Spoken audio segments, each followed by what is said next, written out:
Right.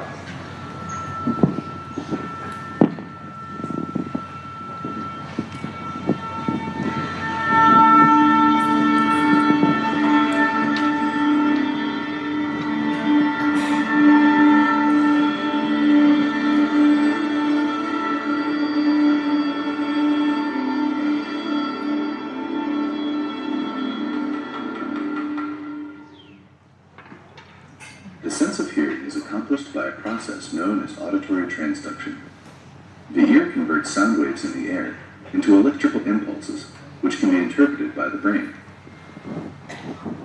As sound enters the ear, it passes through the external auditory canal, where it meets the tympanic membrane.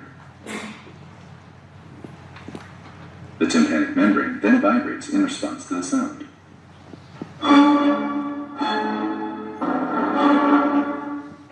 Sounds of a lower pitch, or frequency, produce a slower rate of vibration. And sounds of lower volume, or amplitude, produce a less dramatic vibration. Higher frequency sounds produce faster vibrations. The tympanic membrane is cone-shaped and articulates with a chain of 3 bones called the auditory ossicles. They consist of the malleus, the incus, and the stapes. The movements of the tympanic membrane vibrate the ossicles, passing on the information of frequency and amplitude. The 3 bones pivot together on an axis shown here in red.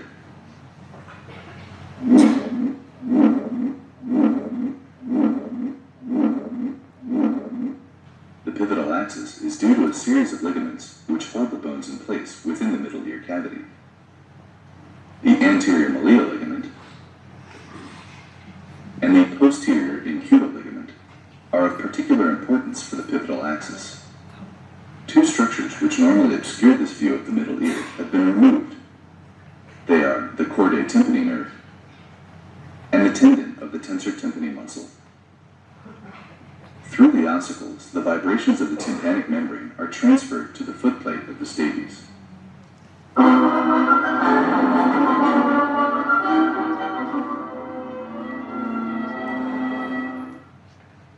The stapes moves with a piston-like action, which sends vibrations into a structure called the bony labyrinth.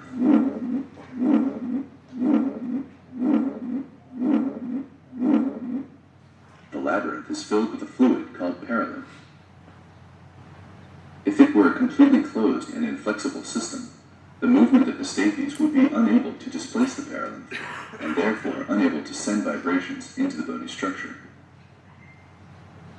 Due to the flexibility of a membrane called the round window, the stapes movement can displace the perilymph, allowing vibrations to enter the labyrinth.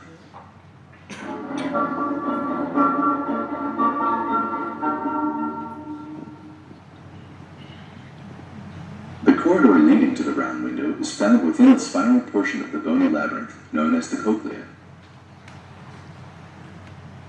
Vibrations produced by the stapes are drawn into the spiral system and return to meet the round window.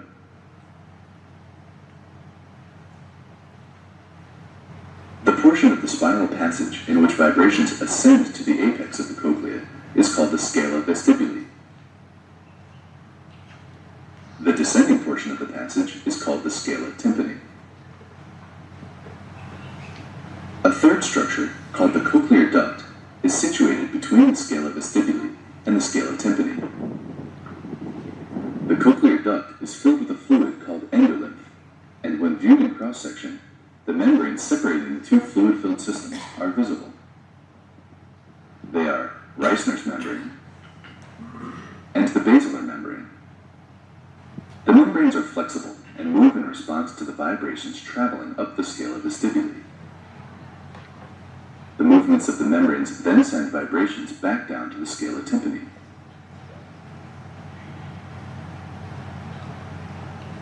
A specialized structure called the organ of Corti is situated on the basilar membrane. As the basilar membrane vibrates, the organ of Corti is stimulated, which sends nerve impulses to the brain via the cochlear nerve.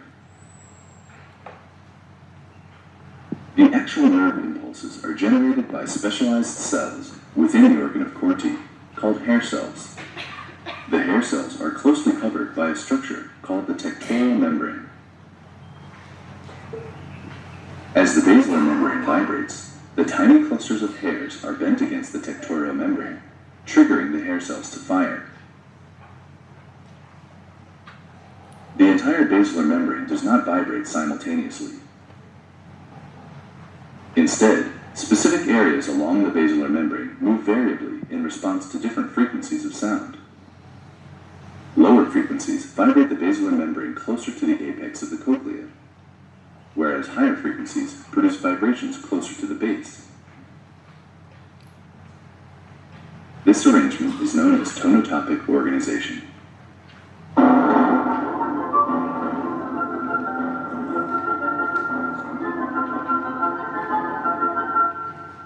Together, this sequence of events is responsible for our acoustic perception of the world around us.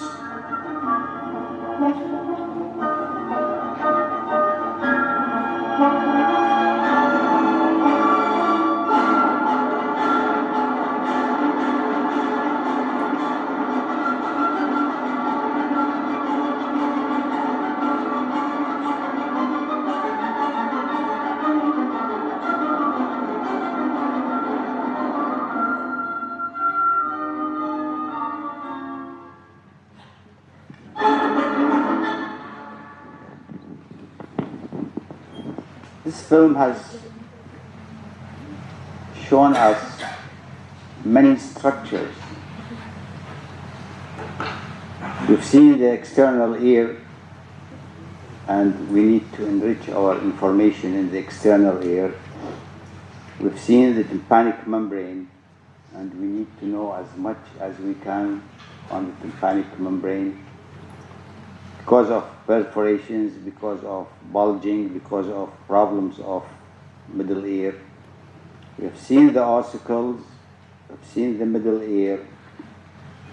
The stapes comes and, as we have just seen, pushes in and out the perilymph of the inner ear.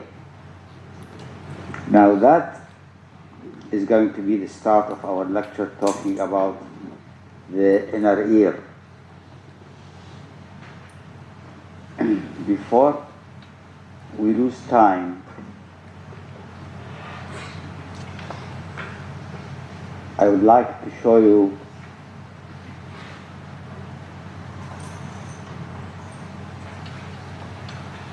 cochlear transplant. Have you heard of cochlear transplant? سامعين زراعة القوقعة؟ سامعين ولا ما سامعين؟ If the person cannot hear, right?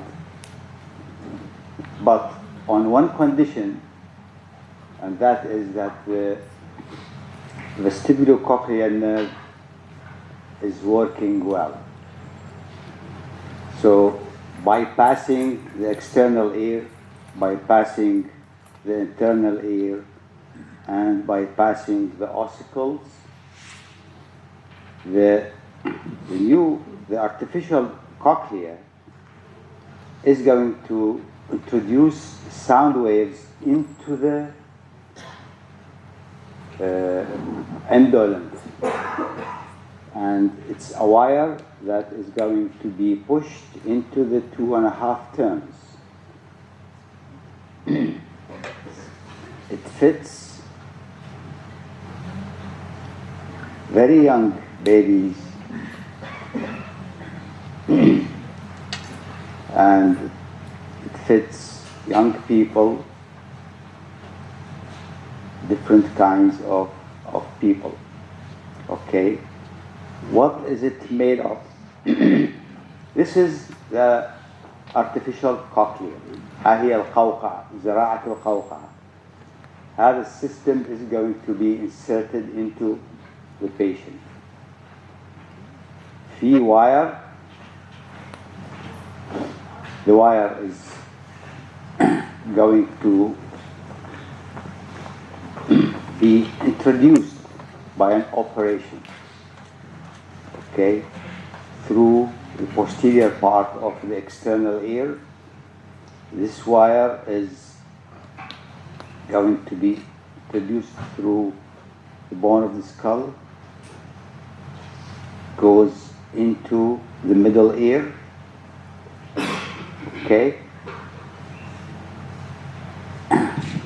The oval window and the round window you have just seen are left, and through a hole in the cochlea, this wire is introduced into the endolymph,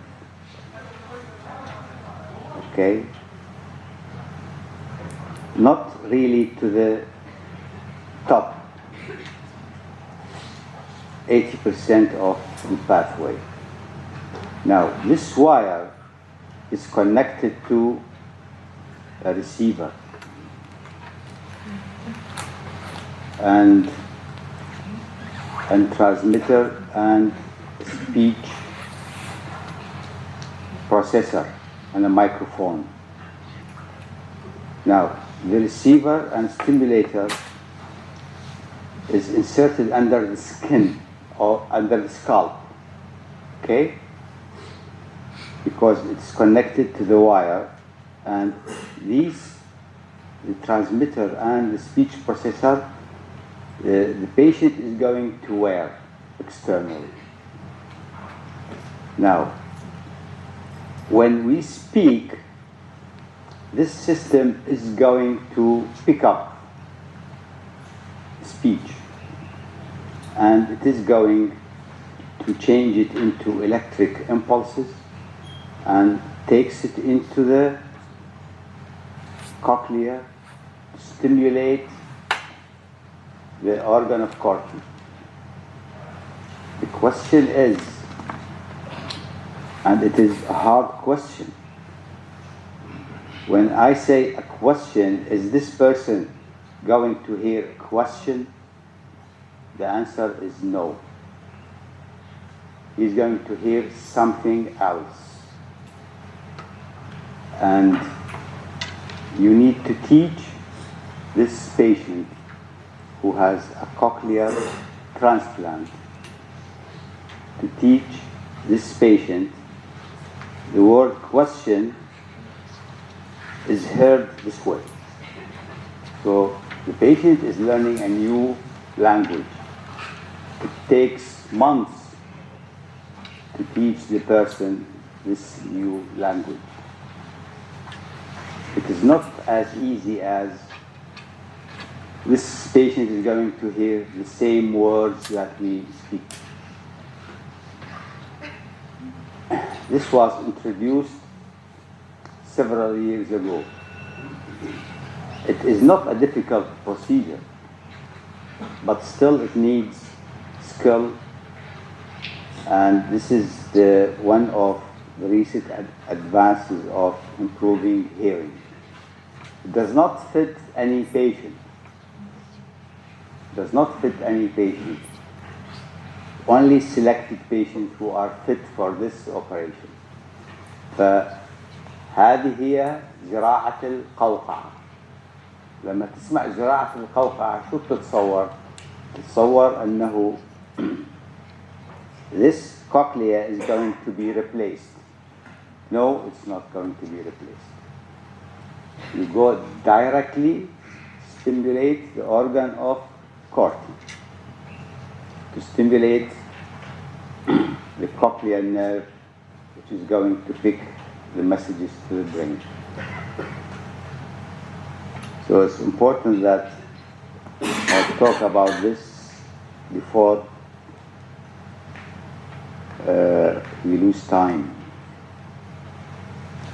Old people start to lose their hearing because, we have seen that the ossicles, 3 ossicles, and between them there are synovial joints.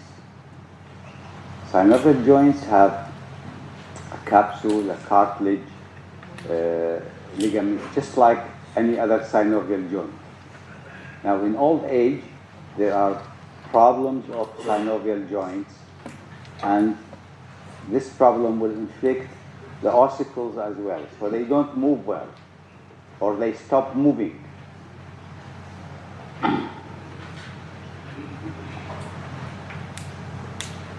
Nobody is leaving today. Okay. Now, in a medical school, you are nearly getting a medical-oriented brain. We read books, okay? Now, people who will leave, they don't like to see something new, images. They don't like to hear anything new, and they don't like to ask questions. So, if you are a person with these qualities, please leave now. Okay? Please leave now. حضور غياب أخذ اللي بده يطلع يطلع. Einstein, everybody knows this person, says any fool can know. Any fool can know. The point is to understand. Okay? Don't come to the university. Go and read papers. You will know something. Okay? But that is not enough. We need to understand. This old lady, she does not admit that she can't hear. So she is blaming the person speaking to her. Loss of hearing can affect different people. This lady is feeling like her head is turning around. Okay? This person is not feeling that his head is turning around, but the environment is turning around. This lady is having trouble sickness. She vomits. This person is hearing sounds that are not real. Tinnitus. This person is also hearing sounds that are not real. This is called tinnitus, problem of hearing. This is vertigo.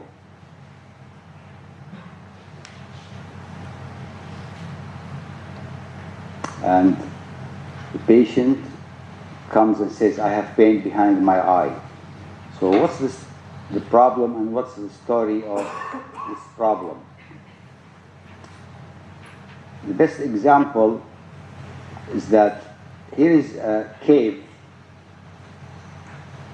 Okay. And here's water filling the cave. The cave is dug into a mountain. In case of the inner ear, it is in the petrospathic temporal bone. And the cave is filled with, here it's with water. In the inner ear, it is filled with perilymph.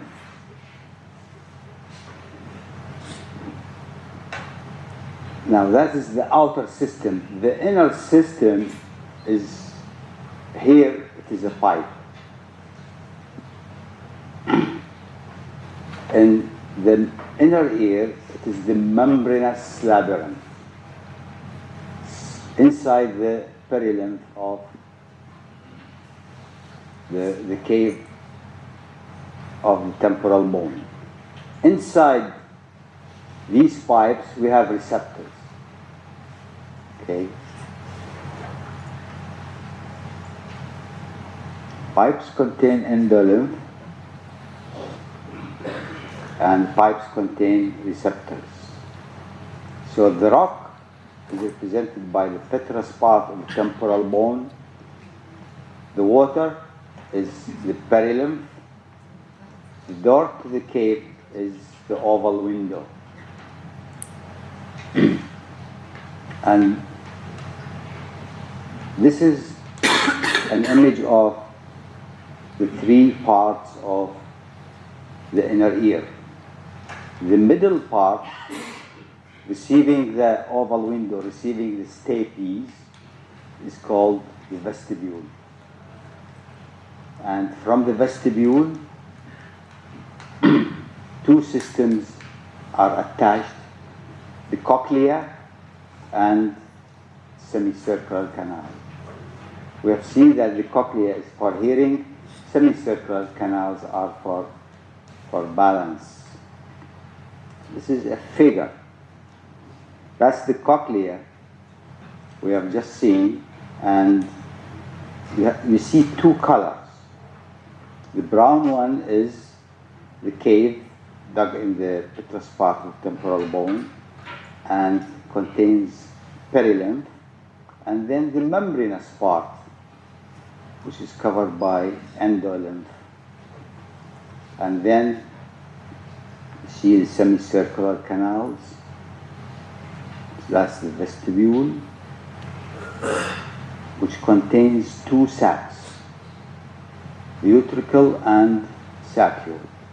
This image is telling me that these two are connected by a small canal, and the saccule is connected to the cochlea.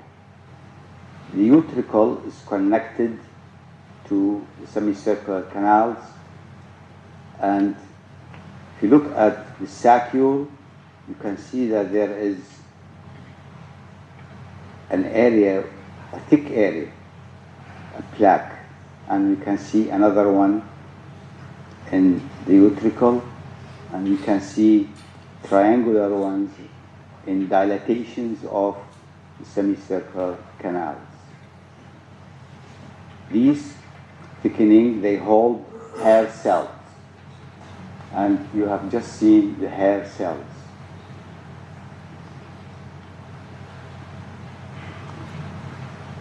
Now, this is what we see in patients. This is a CT scan of temporal bone. This is petrous part of temporal bone. This air-filled space is the middle ear, right? And this is what? Is the cochlea. So the cochlea is medial to the middle ear, and the snail-like cochlea is turning around a bone column called modulus. And here in the middle ear, the stapes comes in. And this is the vestibule. This is the oval window. And this is one of the semicircular canals. So the inner ear is also called labyrinthine cavity, and is divided into three cavities: semicircular canals, vestibule, and cochlea. Can I see a labyrinth? The cochlea is called the labyrinthine cochlea. It's a snail-like. It's a snail-like.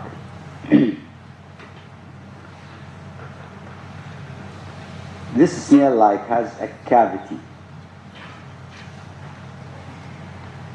So what is an osseous labyrinth? It's bone cavities where in the petrous part of the temporal bone, formed of what? Membranous labyrinth, the canals and the sacs inside the bony labyrinth.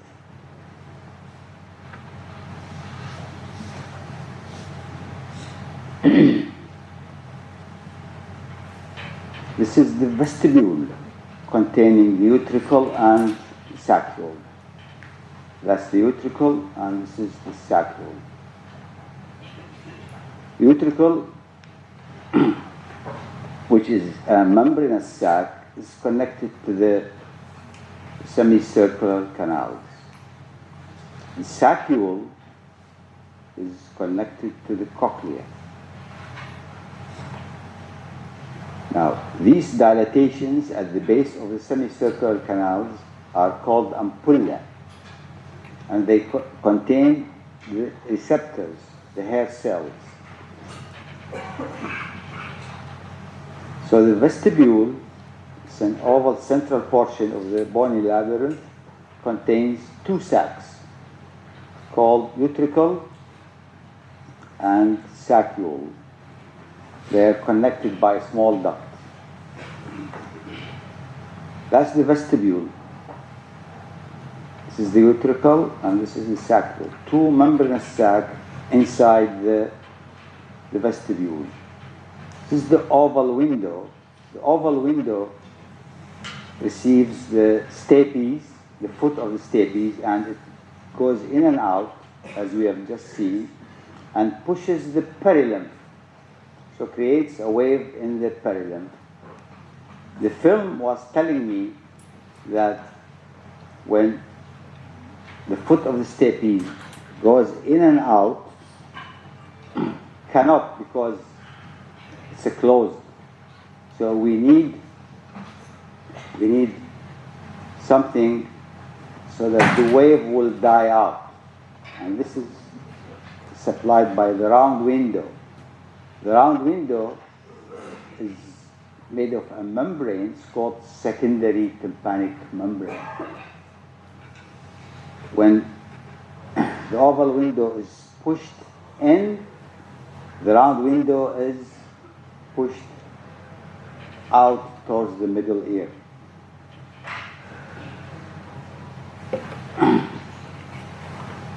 Three bony semicircular canals. They are at right angles to each other, and they are for linear acceleration. The physiologist will tell you lots about the balance system. The utricle is an otolith organ. What does otolith mean? That we have a base, a thick base, a membrane, and we have hair cells. On top of the hair cells, we have a jelly material, and there are crystals or stones in the jelly material.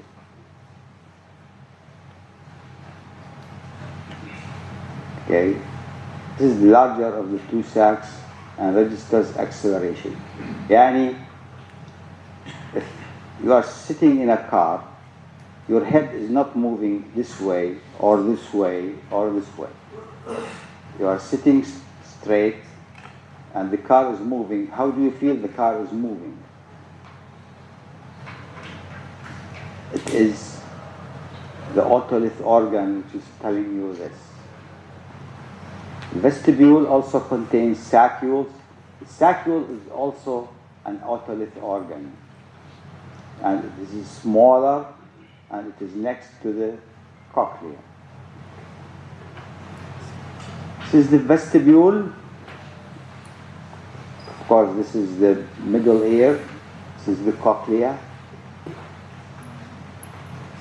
This is the ampulla. This is the dilated part. This is the ampulla of superior semicircular canal. And this is the posterior semicircular canal. This is the vestibule.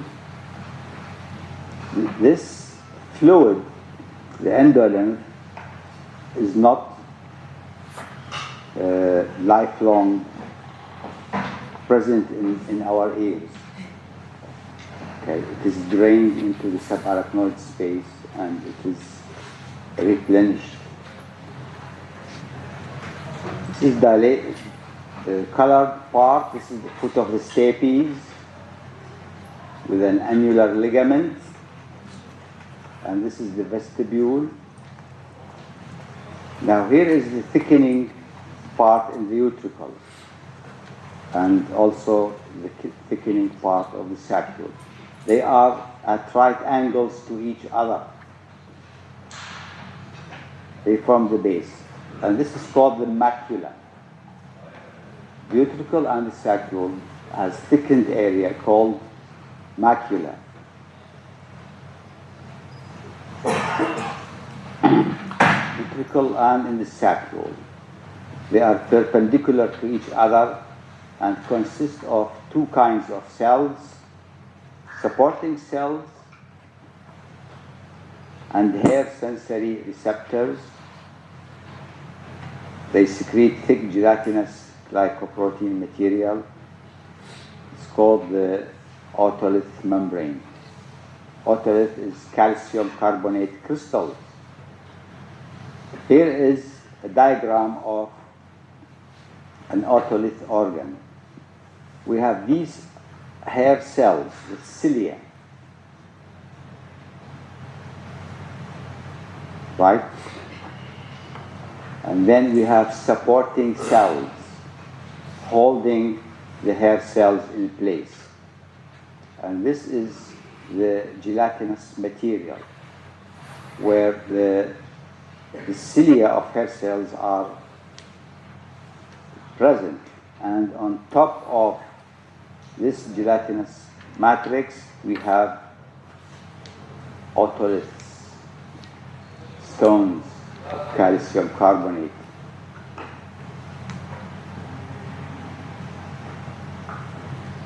The two otolith organs are perpendicular to each other. This is a scanning electron microscope of the calcium stones on top of the gelatinous membrane. And this is how the otolith system works.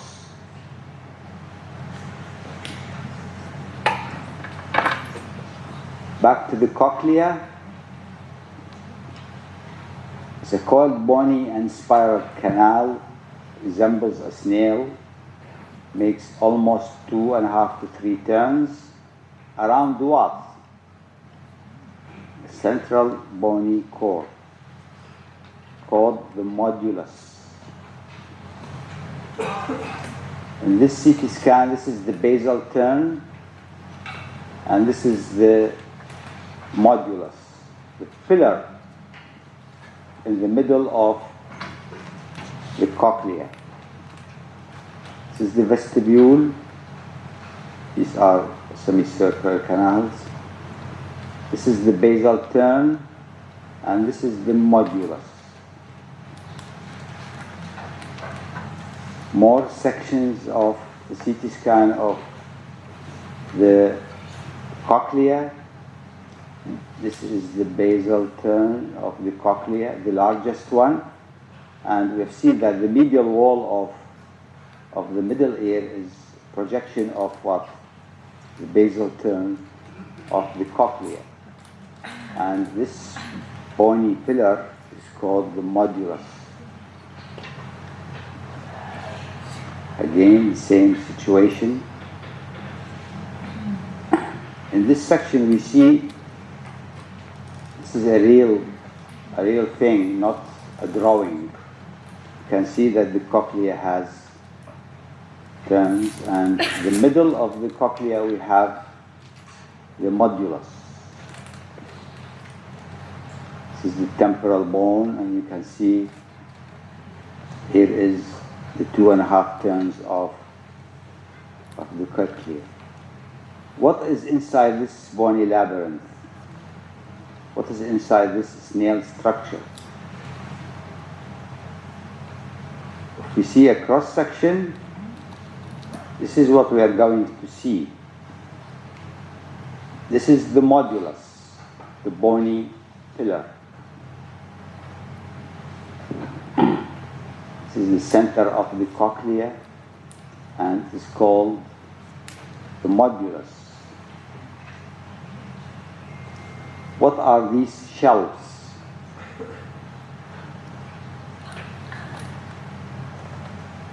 These are laminae. holding the organ of Corti. What is this cavity? This is the spiral-shaped lumen of the cochlea. Now, because it is spiral-shaped, there is a top part.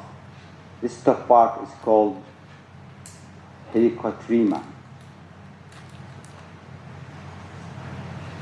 As the apex is called helicotrema. The point where the perilymph turns up and then starts going down. The point of change of direction is at the apex and it's called helicotrema.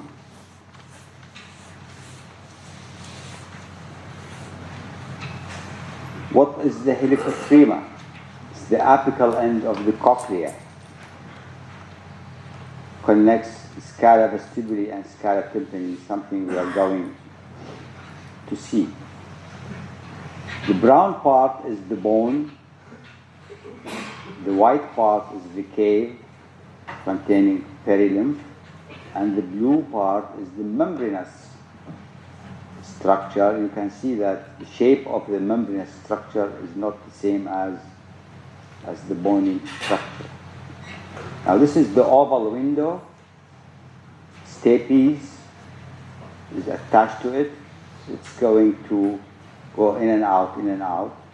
When it goes in and in, it creates a wave in the perilymph. The wave is going to spread all over the place. In case of the cochlea, it is going to go into the turns, reaches the helicotrema, and then comes back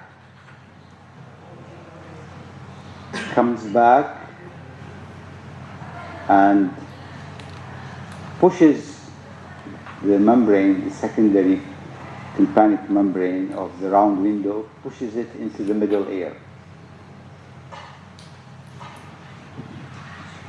When this wave is pushed into the perilymph, it presses on the membranous part of the inner ear. It pushes in, and we have seen in the film how a wave is pushing the endolymph, and the end is the round window.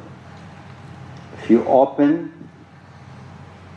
the cochlea, this is what you see.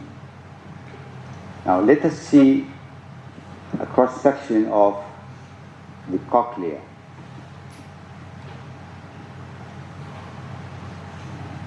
The scala vestibuli. Okay, the perilymph is going in this cavity, going up, right?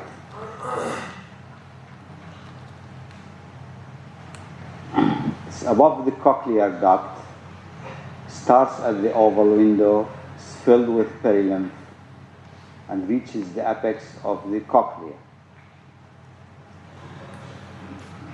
Scala media.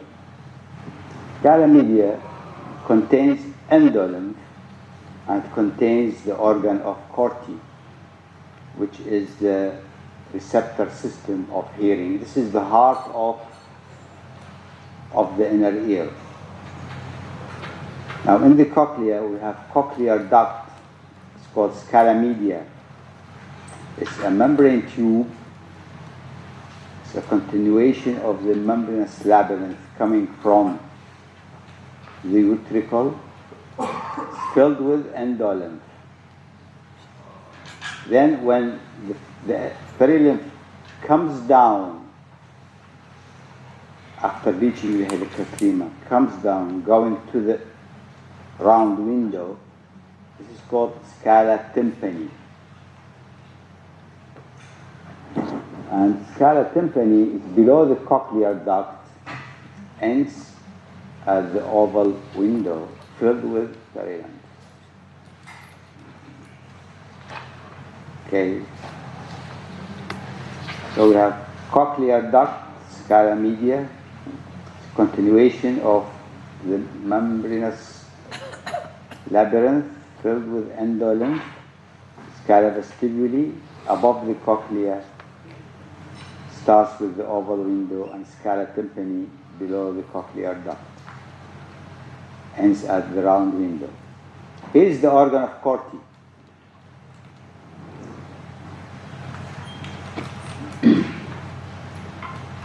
Now in this scanning electron microscope, you can see that the cavity above the scala vestibule and the cavity below is the scala tympani, and this is the the canal containing the organ of Corti. This is the real thing. This is a histological section of the organ of Corti. This is the basilar membrane, and here's the scala tympani. Now the basilar membrane holds hair cells.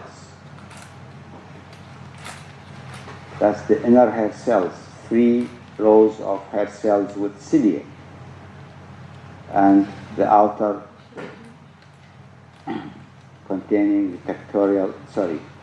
single row of hair cells, and this is the tectorial membrane, and this is scala media, and this is Meissner's membrane. And here is endolymph, and here is perilymph, and here is perilymph. This is a scanning electron microscope of the cilia of hair cells, 3 rows and 1 row. It's V-shape, arranged in V-shape. This is the outer and this is the inner.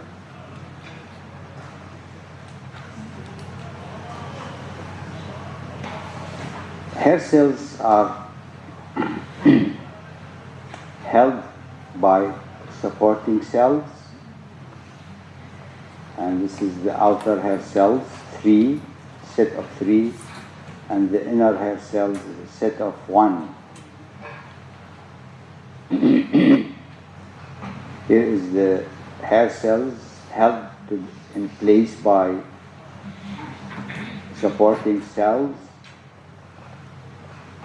So the organ of Corti is inside scala media. It's the heart of the cochlea. It's on top of basilar membrane and is covered by tectorial membrane. The cochlea has a vestibular membrane, separates the cochlear duct from the scala vestibule. Basilar membrane separates the cochlear duct from the scala tympani. Sits here the organ of Corti. Hair cells in the organ of Corti are around 16,000. 2 groups of cells. Inner hair cells, a single row. This is where 90 to 95% make synapses. This is the first order neuron are attached to hair cells. Now the outer cells, 3 rows, and synapses with the first order neuron. Auditory pathway to the brain, spiral organ of Corti. Next is the cochlear nerve, spiral ganglia, to the medulla, cochlear nerve of cranial 8, superior olivary nucleus, inferior colliculus, medial geniculate body, and primary auditory cortex. the vestibule containing utricle and saccule,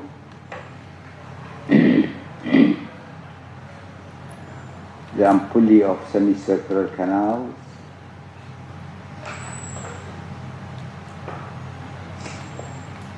that's the membranous labyrinth.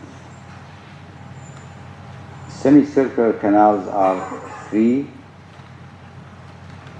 Is the superior semicircular canal. It's vertical. This is the lateral semicircular canal, is horizontal.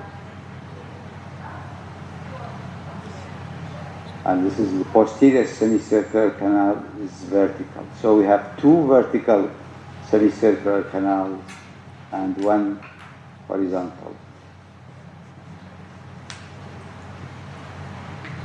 Physiologists will tell you about the ampulla, the copula, and this is how we balance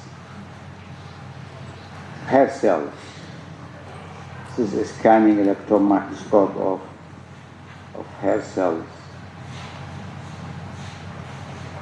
We have just gone through these semicircular canals. That's the superior, that's inferior, that's lateral, and this is the artificial cochlea, the articular artery.